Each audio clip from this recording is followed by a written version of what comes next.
Class 11th के all students को good evening. मैं आपका मित्र अशोक कुमार नरवर, मेरे चैनल अशोक कुमार नरवर में आप सभी का स्वागत है। अब मैं पिछले वीडियो का जो पार्ट बचा हुआ था वो पढ़ रहा हूँ। उसमें तीसरे क्वेश्चन पर रुक गया था मैं। देखिए तीसरा क्वेश्चन क्या है। What has not changed over the years. वर्षों बाद भी क्या नहीं बदला था। What has not changed over the years माने वर्षों बाद, ओवर द ईयर्स माने वर्ष, चेंज्ड माने बदला, नॉट माने नहीं। तो क्या नहीं बदला था वर्षों बाद भी। Does this suggest something to you. क्या यह तुम्हें कुछ सुझाव देता है। तो देखते हैं क्या सुझाव देता है हमें। The sea has not changed over the years माने क्या चेंज नहीं हुआ था। तो वाट की जगह पे हम लिख देंगे द सी माने समुद्र में कोई भी बदलाव नहीं हुआ था वर्षों बाद भी। वर्षों बाद भी समुद्र में कोई भी चेंज नहीं था। It is still the same माने ये वैसा का वैसा ही बना हुआ था। It is still the same, वो वैसा जैसा पहले था वैसा ही बना हुआ था। स्टिल माने बना हुआ था। It is still the same, वैसा ही बना हुआ था। The sea symbolizes the sea symbolizes eternity माने यह एक सिंबल बनता है, माने एक प्रतिनिधित्व करता है, सिंबॉलिक बनता है। किसका सिंबॉलिक बनता है। यह समुद्र अनंतता का प्रतीक, सिंबलाइजेस माने प्रतीक, एटर्निटी माने अनंतता का प्रतीक है। On the contrary human life is transitory माने यह जो है स्थिर है। ह्यूमन लाइफ इज ट्रांजिटरी मतलब मानव जीवन परिवर्तनशील है और ये अपरिवर्तनीय है। कौन, समुद्र, इसमें कोई बदलाव नहीं हो। एंड दिस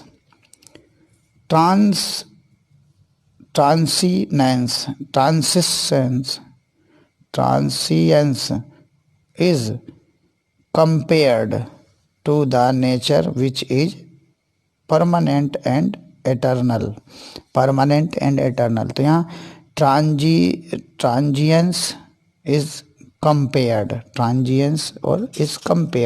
तो ये क्या बताया गया माने उसके विरुद्ध मानव जीवन अस्थायी है और इस परिवर्तनशील प्रकृति की तुलना से की गई है जो स्थायी है और सदैव रहने वाली है।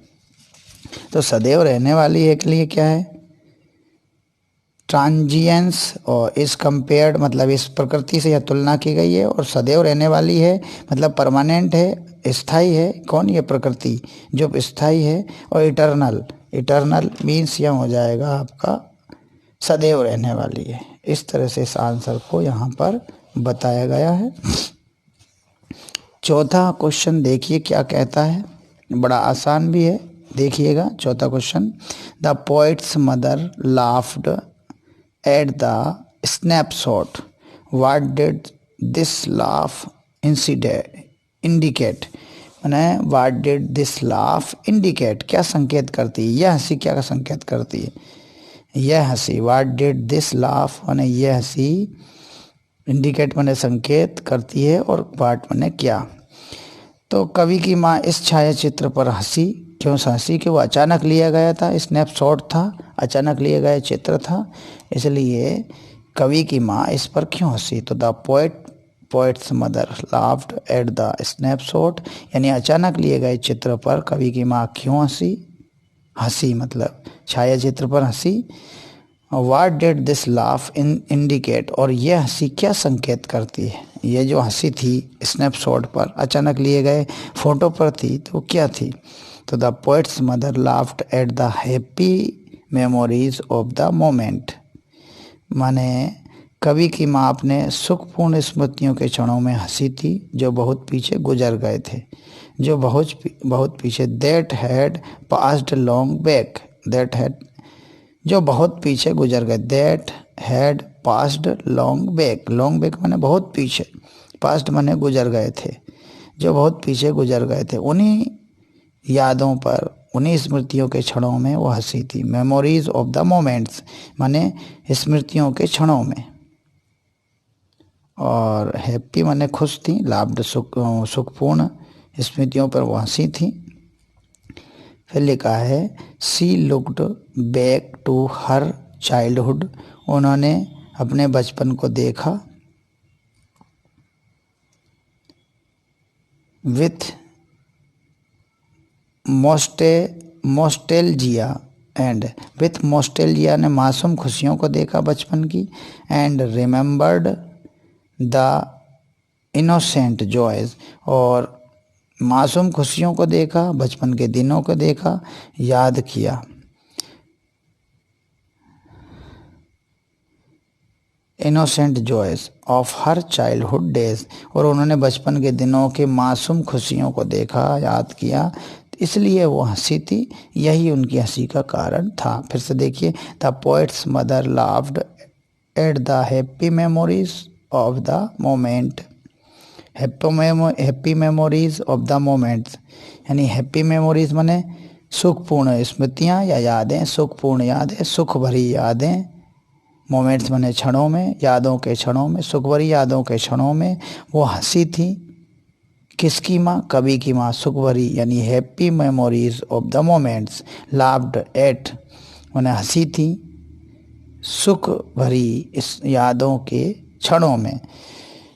अब वो सुख भरी यादों के क्षण जो बहुत पीछे गुजर गए थे, that had passed long back माने सुख भरे क्षण जो बहुत पीछे, लॉन्ग बैक माने बहुत पीछे, पास्ट माने गुजर गए थे। सी लुक्ड बैक, उन्होंने पीछे देखा, है ना, पीछे देखा मतलब उसने अपने बचपन की स्मृतियों को पीछे देखा। She looked back to her childhood with nostalgia and remembered, उन्होंने अपने बचपन की स्मृतियों को पीछे देखा। उन्होंने अपने बचपन के दिनों में क्या देखा? इनोसेंट जॉयज मासूम खुशियाँ, ऑफ हर चाइल्डहुड डेज अपने बचपन के दिनों में उन्होंने इन खुशियों को देखा। इस तरह से ये था। देखिए 5वां प्रश्न और है, what is the meaning of both wry with the laboured ease of laws.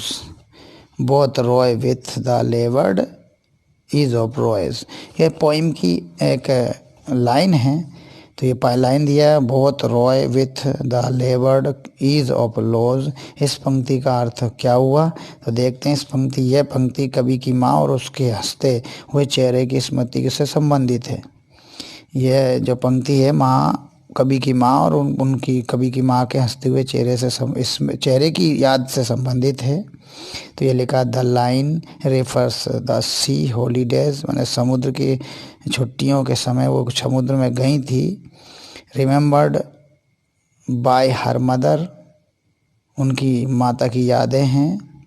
And the poet remembering her mother's laughing face, और वो अपनी माँ का हंसता हुआ चेहरा देख रहे हैं। बोथ दीज नाउ बिलोंग, और वो दोनों चीज़ों को देख रहे हैं, बिलोंग हैं, उनसे संबंधित है, जो कि पास्ट माने उनके भूतकाल से। उनकी माँ अब इस दुनिया में नहीं है। दोनों मामलों में स्मृतियाँ सुंदर होती हुई याद करने में कष्टप्रद है। The memories in the both माने दोनों स्मृतियाँ सुंदर तो हैं पर याद करने में कष्टप्रद हैं। Both the cases were beautiful yet painful, सुंदर तो हैं लेकिन दुखपूर्ण भी है, कष्टप्रद है। टू रिकॉल माने उन्हें पुनः याद करना। As time has passed away fast, और समय बहुत तेज़ी से गुजर गया है, इसलिए उन्हें याद करते हैं तो सुंदर तो हैं वो याद है, लेकिन दर्दपूर्ण भी हैं, कष्टप्रद भी हैं। उन्हें तो पुनः याद करते हैं पर वो समय अब गुजर चुका है। इस तरह से इसमें बताया गया है। चलिए अगला प्रश्न क्या है? अगला प्रश्न है, what does this circumstance refer to. This circumstance का क्या मतलब है? तो यहाँ बताया सर्कमटेंस कवि की वर्तमान स्थिति की ओर इंगित करता है, की ओर संकेत करता है। This circumstance refer to the present situation, वर्तमान परिस्थिति की ओर, वर्तमान स्थिति की ओर संकेत करता है। Of the poet where in the poet is absorbed in the painful memory, और ये इंगित करता है कि कवि की स्वर्गीय माँ की यादें बड़ी कष्टप्रद हैं। कवि की जो स्वर्गीय माँ है उनकी यादें कष्टप्रद है। ऑफ हर डेड मदर, माने मरी हुई माँ के। Looking at the photograph and thinking of her mother's laughter, कवि की माँ का देहांत हुए 12 वर्ष हुए हैं और उसका छायाचित्र 12 वर्ष की उम्र में ही लिया गया था। माने माँ जब 12 वर्ष की थी तब वो चित्र लिया गया था और उसकी माँ को गुजरे हुए 12 वर्ष हो गए। Also realized that it has been the same number of years since her mother died, मतलब उनकी मदर को मरे हुए भी सेम नंबर हो गए हैं और उनका फोटोग्राफ जो जिस उम्र में, जिस एज में लिया गया था वो भी किस उम्र का था, 12 वर्ष का। As her mother's age in the photograph example as 12 years, मतलब 12 वर्ष की अवस्था में ही वो फोटो लिया गया था और उनकी माँ को मरे हुए भी 12 साल हो गए। चलिए अगला प्रश्न है। The 3 stanzas depict 3 different phases, what are they, 3 छंद 3 अलग अलग चरणों को दर्शाते हैं, वे क्या हैं? In the first stanza the poet's mother is shown as a 12 year old girl, मतलब पहला स्टेंजा ये बताता है कि उनकी कवि की माँ 12 वर्ष की लड़की है। With A pretty and laughing face, और वो 12 वर्ष की तो हैं पर वो सुंदर और हंसती हुई हैं, हंसते हुए चेहरे के साथ में। These there sea went to a sea holiday, और वो छुट्टियां बिताने के लिए समुद्र किनारे गई थी। विथ हर 2 कजन्स, और वो अपनी 2 चचेरी बहनों के साथ। This phase is before the poet birth, और ये जो चरण है पहला वो कवि के जन्म के पहले का है। The second phase describe the middle aged mother laughing at her own snapshot, और ये दूसरा चरण है ये जब का है जब जो है वो मध्यम उम्र में थी, मध्यम उम्र की, अधेड़ उम्र की महिला थी। उस समय अचानक लिया गया फोटो वाला ये फोटोग्राफ है। In the third phase there is a pall of silence. In the third phase, there is a pall of silence that the death of the poet's mother has left in the life of the poet. तो तीसरे चरण में मौन का एक पर्दा है जो कवि की माँ की मृत्यु के जीवन में छोड़ गई हैं। तो इस तरह से ये पूरे क्वेश्चन आंसर थे, देखिएगा। धन्यवाद।